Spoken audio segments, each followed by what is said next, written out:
Je lis du livre de Genèse, chapitre 6, les versets 13 à 18, ce qui suit.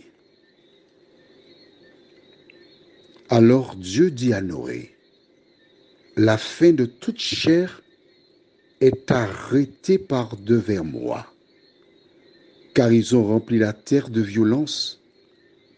Voici, je vais les détruire avec la terre. Fais-toi une arche de bois de gopher. Tu disposeras cette arche en cellules et tu l'enduiras de proie en dedans et en dehors. Voici comment tu la feras. L'arche aura 300 coudées de longueur, 50 coudées de largeur et 30 coudées de hauteur. Tu feras à l'arche une fenêtre que tu réduiras à une coudée en haut. Tu établiras une porte sur le côté de l'arche et tu construiras un étage inférieur, un second et un troisième. Et moi, je vais faire venir le déluge d'eau sur la terre pour détruire toute chair ayant souffle de vie sous le ciel. Tout ce qui est sur la terre périra.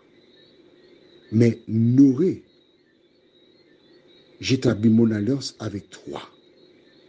Tu entreras dans l'arche, toi et tes fils, ta femme et les femmes de tes fils avec toi. Le thème, c'est arrêter. Prions. Notre Seigneur et notre Dieu, plusieurs personnes découvrent pour la première fois cette portion de la Bible. Alors que nous essaierons de la comprendre, que tout ton esprit nous dirige dans toute la vérité, nous t'en prions. Au nom de Jésus et pour ta gloire éternelle. Amen.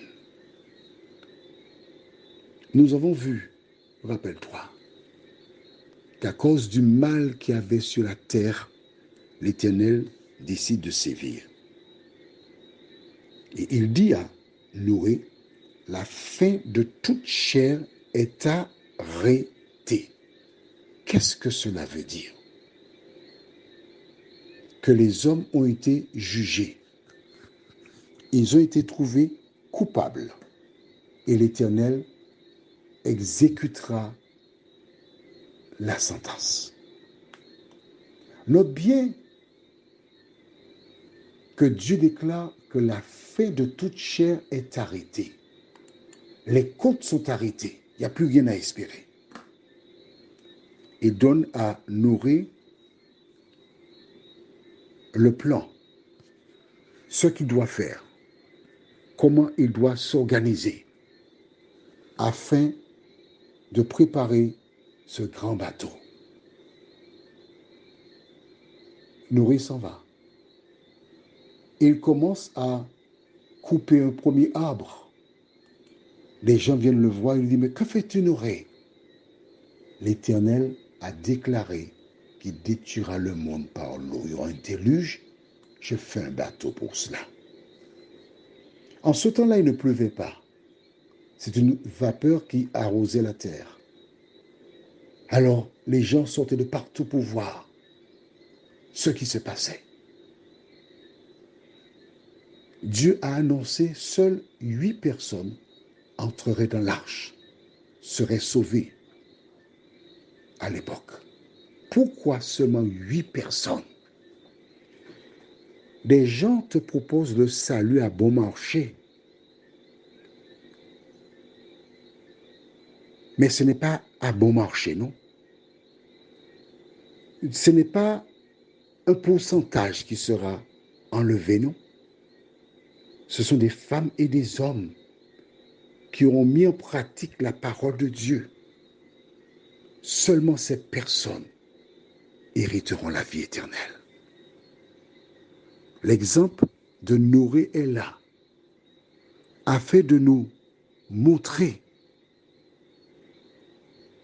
ce qui s'est passé, de telle sorte que nous puissions prendre des dispositions pour ne pas ressembler à ces personnes. Prions. Notre Seigneur et notre Dieu, nous réalisons que la fin de toute chair était déjà arrêtée longtemps d'avance. Merci pour ta parole, Seigneur. Nous comprenons que le salut, ce n'est pas une affaire où on fait ce qu'on veut. Il ne suffit pas de croire au Seigneur Jésus et penser qu'on sera sauvé. Nous devons mener une vie sainte devant toi, Seigneur. Merci de nous éclairer, de nous conduire jour après jour, nous t'en prions, au nom de Jésus et pour ta gloire éternelle. Amen. Je te souhaite une bonne nuit sous le regard de Dieu.